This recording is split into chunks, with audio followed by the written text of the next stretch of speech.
vuelta. A Romero también lo tuvimos de speaker el primer año, así que repite 2 años más tarde y buenísimo que estés hoy con nosotros de vuelta. Muchas gracias, un gusto estar aquí. Venga, te dejo. Bueno, good afternoon. I thought about trying my Portuñol with you this afternoon, but it's definitely not that good, so I'll go with English. Sorry for that. I'm Romero Rodrigues. I'm CEO and founder of Buscapé. Buscapé started about 12 years ago as a comparison shopping site in Brazil. And from 12 years ago until today, we expanded into different business models and also into different countries. So today we are operating 11 different companies, and we are present in 20 different countries. But what I want to discuss today, it's really similar to what Phil mentioned just a few minutes before. It's about how easy and how easier it's getting to build websites and companies in this new economy of the web. So I want to talk about platforms, how to build platforms instead of websites, or if you're building a website, how you can leverage your project by using the current available platforms. When you think about websites and platforms, there are several different definitions to distinguish both of them. We can talk about APIs, we can talk about bringing media companies, we can talk about bringing developers. But I think the most important one is basically the following. When you build a platform, you basically build a company that will allow other companies to operate over you. You're going to be a supporting platform for other people to create different business models, and you're probably going to earn a little bit of the revenue, of the value of this platform. So, of course, the best examples of platforms are Apple and Facebook. So when you think about the Apple platform, what they built, it's quite amazing, it's quite fantastic. They started with music and iPod, and over it, they brought in the iPhone and the apps. And today, they have hundreds of thousands of developers building apps for them, and these apps are delivering basically almost everyone's phone here.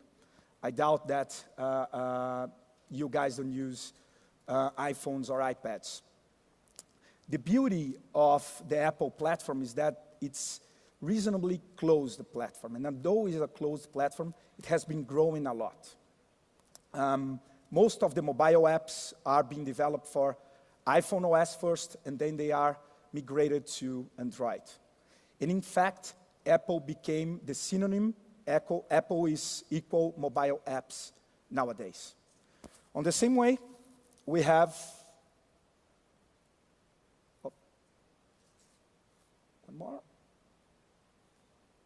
Facebook. So when you think about social apps, the first thing you think is Facebook. And for example, in Buscapé, when we develop a mobile app, we first develop for Apple and then we migrate to Android. Same thing with Facebook. But with Facebook, it's even more strong. It's stronger because we don't even develop apps for any other social platform. Although Orkut is much larger than Facebook in Brazil, the trend of Facebook, the speed Facebook is growing, shows that probably in 3 to 4 months, Facebook will outnumber Orkut users. So we only develop apps for Facebook. And again, Facebook is the synonym for social apps. So at this moment, you might be thinking, okay, Romero is talking about building platforms, but that's a huge business. So Apple and Facebook are among the top 20 most valuable companies on earth. How can I build a platform myself? The fact is, it's possible. When you think about your niche market, when you think about what you're developing, it's always possible to try to bring third-party developers or third-party companies to cooperate and collaborate with you. We have been trying to do this with some success in Brazil and Latin America. We are basically trying to build the e-commerce apps platform. So this is one of the 3 versions of platforms that I would suggest for you to think about this afternoon. So the first one is to create an open platform like Lomadi, which Lomadi does is basically the whole database of these 11 companies are accessible through APIs. So any developer or any publisher can use these APIs to build, for example, a comparison shopping site as good as Buscapé, or even better than Buscapé. They could also build a payment aggregator as good as our payment aggregator, or even better than our payment aggregator. Today we have pretty much about 1,200 developers developing several different apps. Lomadi started, in fact, as our own affiliate program. We started back in 1999 with Lomadi and basically paying a small fee, a small click fee, about 10 cents of dollar each time any publisher would send a user to Buscapé. It grew to 60,000 publishers, and a year and a half ago, we decided to open for our clients and partners. So today, Lomadi is not only the platform for affiliate programs for Buscapé, but is also the platform for affiliate programs for Apple, Dell, Nokia, and several other big merchants in Brazil, like Walmart, for example, or Carrefour. The beauty of having an open platform is that you can leverage third-party developers' knowledge and third-party ideas. So one good example of it is this app here, which is basically an app that connects affiliate programs to Twitter. So if you have a Twitter account, you can sign up in Lomadi, install this app, which requires a couple clicks, and then you can decide when you want to send promoted messages to your followers on Twitter. So you can decide to send one message every hour, one message every day, or one message every week. And of course, Lomadi selects the best possible offer with the best CTR and sends to your followers. If any of your followers buy a product through this link, you get a commission over it. So if you promote a Dell notebook, you would get up to 5% of the notebook price. Another example of application is Windows Shop. So if you have WordPress or any kind of WordPress blogger or any kind of CMS, you can install different types of Windows shops. Better? Okay. You can install different kinds of Windows shops. And again, these Windows shops developed by third-party developers will try to understand the contextual meaning of the words in your post, and will select the best products to be displayed there. The third one, it's quite amazing. So this specific developer gets a check every month, which is about $30,000 as revenue share for it. So this guy developed a tiny add-on for Firefox and Chrome and Internet Explorer. It's not a toolbar. It shows nothing on your browser, but it keeps there. And it understands when you are about to buy a product. So let's say you are on Walmart.com and you are checking for a new refrigerator. You are about to buy, you are going to click on shop, and then it pops up a small window showing better prices for the same product on similar stores. The click-through rate on this page is huge. And of course, the CPC price is also huge. So as a result, the effective CPM we get on this small pop-up is about $200 per 1,000 impressions, which is pretty much 50 times higher than the average we get from other parts of the site. So this is one idea. So you can think about your business model, go vertical, and understand other stakeholders that could get benefited and benefit your platform with it. You can think on analogies for a recipe site, for a travel site, for a job site, any kind of site. The second one is to think of having a geographical platform. So when you think about Buscapé, this is my one-page pitch chart for Buscapé. So that's what Buscapé is today. So what we do is basically to follow the users throughout the famous purchase cycle, throughout the sales funnel, well known from our marketing classes. So we have the awareness phase where people are still thinking about buying a product or getting knowledge about a product. I can give an example here. My dad was watching TV, saw an open air ad of the new 3D TV from Sony. He thought to himself, I want to buy a new TV. This is an old one. Then he got interested, which would be the second phase. He bought a specific magazine about TVs so he could compare the differences between technologies. Should I buy plasma? Should I buy LED, LCD? Then, of course, he got his car and went to the shopping mall. And then at the shopping mall, he went to 1, 2, 3 different stores and checked prices, checked conditions, and left the shopping mall with a new plasma TV. everything happened, and he paid using his, let's say, Citibank Visa credit card. And then after a couple weeks, he gets an invitation to answer a survey, if he's enjoying his new TV, why did he choose Walmart instead of Carrefour? And of course, once he bought a plasma TV, in a couple of years, it's going to be an old TV already, so he needs to call the local newspaper to put some classifieds. We are trying to replicate this behavior in the online environment. So we have properties that range from affiliate networks to shopping information sites, to comparison shopping, to payments, to fraud analysis and fraud control, to reputation building, to free classifieds. And Lomadi is a platform inside this platform. But the beauty of this platform is in fact the fact that global players like Dell, Groupon, and Apple can use this platform to access the 20 different countries of Latin America with just one connection. So if Dell wants to fulfill all Dell's needs in terms of payments, they can use this Buscapé platform to be present in these 20 different countries. If Groupon wants to have an affiliate network that operates in 20 countries with a single integration, we can provide this to them. So this is basically the second type of platform that we can think about building. So if you have a website, you can try to go regional and try to answer one of your clients' problems, which is to have a local presence, although operating in a global way. This is a quite interesting chart. There's a lot of discussions about closed platforms and open platforms, and I strongly believe there are space for both. Here on the, let me see if I have a clicker here. Yeah. Here we can see the number of unique visitors that Google, Facebook, and the iPhone, iPad platform had in 2010. So you can see Google almost 1 billion unique users, while Facebook had a pretty much 600, and iPhone still a little bit above 100 million users. But on the other chart, you could check the growth and how fast iPad, iPhone is growing and outplacing Facebook, which is in fact outplacing Google in that sense. So a closed platform has some benefits and also some bad things about it. Definitely among the good things is the fact that you can control better the environment and you can control the experience your user is going to have. So that's one point to take into consideration.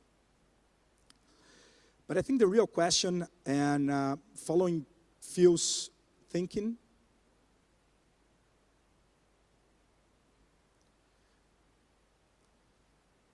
I believe that we are going to see more and more startups aiming the global market coming from the BRIC economies. In fact, I think platforms are changing drastically the economics of the web. 10 years ago, when we started Buscapé, to put together an e-commerce website, a store online, would cost at least $400,000 to put it together. You would have to develop all the connectors to the payment gateways. You would have to try to solve the fraud problems yourself. You would have to build the code from scratch.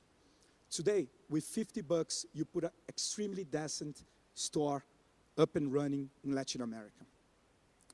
And the truth is, we can expect more and more global companies aiming the global market that were born in places like Brazil, South Africa, Argentina, India, Russia, and any other emerging market, as never before. And basically because of two reasons. Yeah. One, now we have access to these platforms. So it's pretty easy to put together a website, sign up for AdSense, or put an app up and running and try to charge through iTunes, or use Lomadi to monetize your inventory and things like that. And second, domestic market is much larger. When we started Buscapé in 1998, there was no number for the Brazilian internet market. The first time we saw a number was in 2000. And the number was, the forecast for the end of the year was 700,000 internet users in Brazil. Today we are accounting close to 70 million users in Brazil. We are on the 60 number, but aiming 70 million users next year. So this creates enough momentum and enough size of domestic market in order to pay what we call, what I like to call the basic infrastructure cost. which is basically to pay the rent, to pay a couple engineers, and of course to pay your hosting on the cloud or not, or on a dedicated hosting. But once you pay your basic bills, you can start aiming the global market.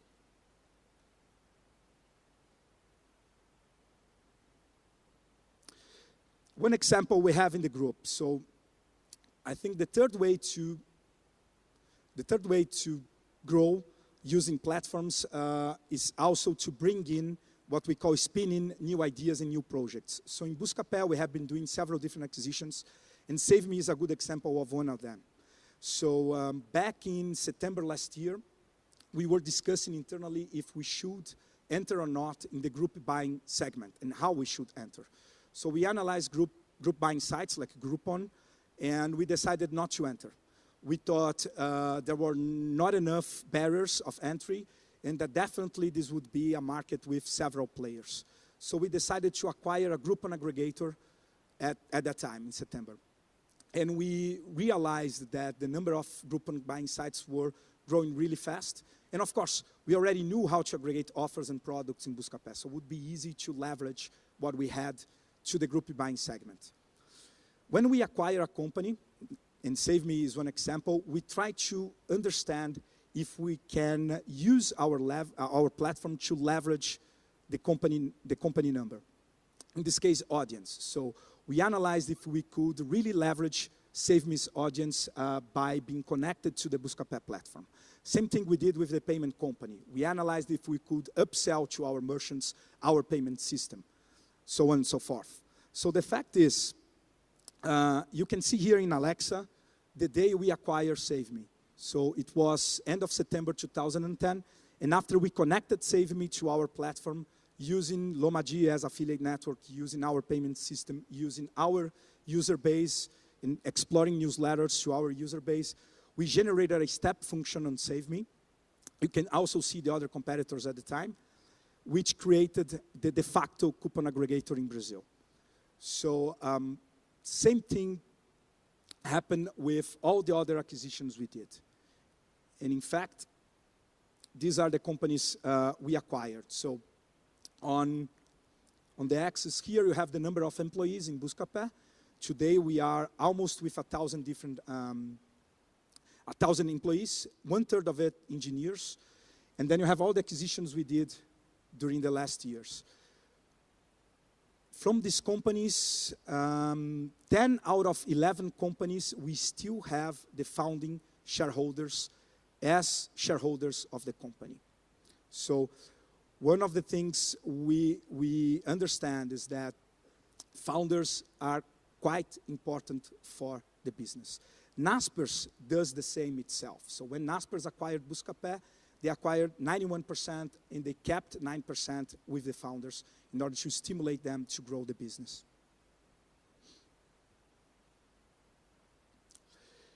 And of course, in order to bring in these companies, we are always looking for 4 different things. We call it our 4P approach.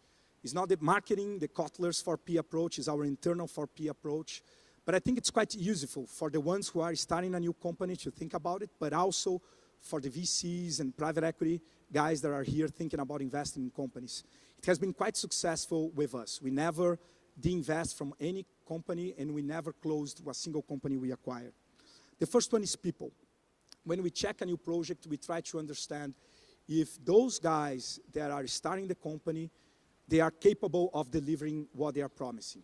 If they have the right resumes, they have the right skills, if they are good engineers or good marketers or good businessmen, whatever.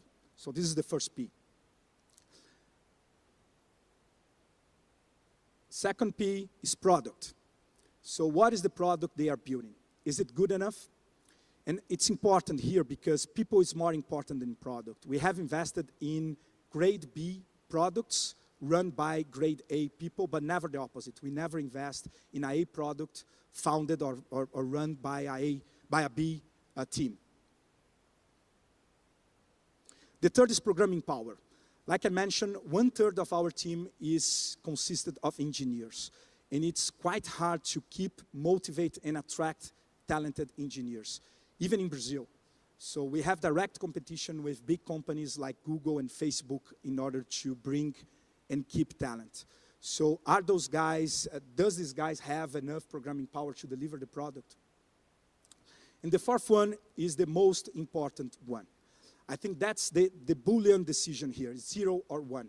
We need to see the spark. We need to see the bright in the eyes. If we don't see passion, we just don't do it. We don't do it. We believe that passion built most of the successful web companies, and also the lack of passion destroyed all of the failures on the internet. And this is a market which is basically built by passion. So if we see passion on those founders' eyes, we definitely bring into the team. If not, we just say thanks and move to the next one. So time's up, and I think the message here, if you see passion in people's eyes, do it. If you don't see passion, just go back home. And if you're an entrepreneur, don't aim money. We never aim money on Buscapé, and if we were chasing money, we will probably not be here. You have to be really passionate about what you're building. You have to be really passionate about changing the way people live their lives. Gracias.